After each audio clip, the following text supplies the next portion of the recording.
स्वागत है दोस्तों आपका हिंदी ज्ञान चैनल में। हिंदी व्याकरण की आज की कक्षा का हमारा विषय है संधि विच्छेद। आज की कक्षा में हम यण स्वर संधि को उदाहरण सहित विस्तार से जानेंगे। इसे अंत तक जरूर देखें ताकि आपको यण संधि की जानकारी हो सके। आइए शुरू करते हैं। संधि किसे कहते हैं? दो वर्णों के परस्पर मेल से जो विकार या परिवर्तन होता है उसे संधि कहते हैं, या जब दो शब्दों को जोड़कर तीसरा शब्द बनता है उसे संधि कहते हैं। संधि के तीन भेद होते हैं: स्वर संधि, व्यंजन संधि, विसर्ग संधि। स्वर संधि, जब स्वर के साथ स्वर का मेल होता है तब जो परिवर्तन होता है उसे स्वर संधि कहते हैं, या जब दो स्वर आपस में मिलते हैं तो उससे जो तीसरा स्वर बनता है उसे स्वर संधि कहते हैं। उदाहरण देखिए, हिम जमा आल्य, हिमालय। इसमें पहले शब्द का अंतिम वर्ण और दूसरे शब्द का प्रथम वर्ण मिलकर नया शब्द बनाते हैं। अ जमा आ मिलकर आ में परिवर्तित हुआ है। यति जमा इंद्र, यतीन्द्र। ई जमा ई मिलकर दीर्घ ई में परिवर्तित हुई है। ये स्वर संधि है।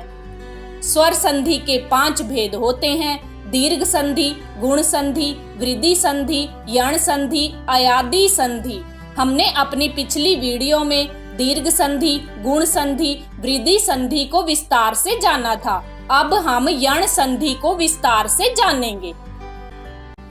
यण संधि, जब ई के साथ कोई भिन्न स्वर हो तो य बनता है। जब उ के साथ कोई भिन्न स्वर हो तो व बनता है। जब री के साथ कोई भिन्न स्वर हो तो त्र बनता है, तो यण संधि होती है। जैसे ई के साथ कोई भिन्न स्वर हो तो य में परिवर्तित होता है। उ के साथ कोई भिन्न स्वर हो तो व में परिवर्तित होता है। री के साथ कोई भिन्न स्वर हो तो त्र में परिवर्तित होता है। ये यण संधि का नियम है। यण संधि में ई की मात्रा जिस पर होती है वह वर्ण आधा रह जाता है। प्लस के बाद जो वर्ण आता है वह य और व में परिवर्तित हो जाता है। ये यण संधि की पहचान है। यण संधि का पहला नियम है, जब ई के साथ कोई भिन्न स्वर आए तो य में परिवर्तित होता है। अति जमा अधिक, अत्यधिक। इसमें ई जमा अ मिलकर य में परिवर्तित हुआ है।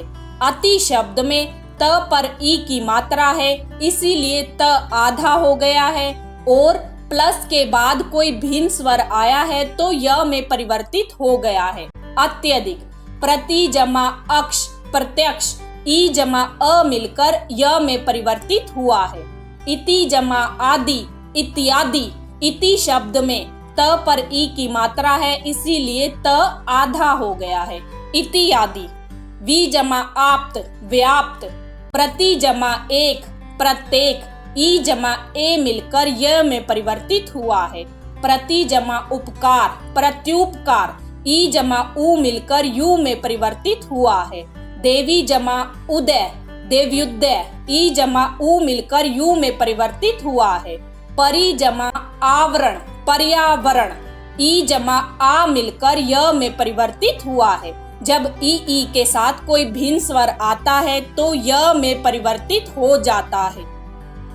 दूसरा नियम है, उ के साथ कोई भिन्न स्वर हो तो व में परिवर्तित होता है। सु जमा आगत, स्वागत। सु में उ की मात्रा है, इसीलिए स आधा हो गया है। उ जमा आ मिलकर व में परिवर्तित हुआ है। सु जमा अच, स्वच्छ। अनु जमा एशन, अन्वेषण। वधु जमा आगमन, वध्यागमन।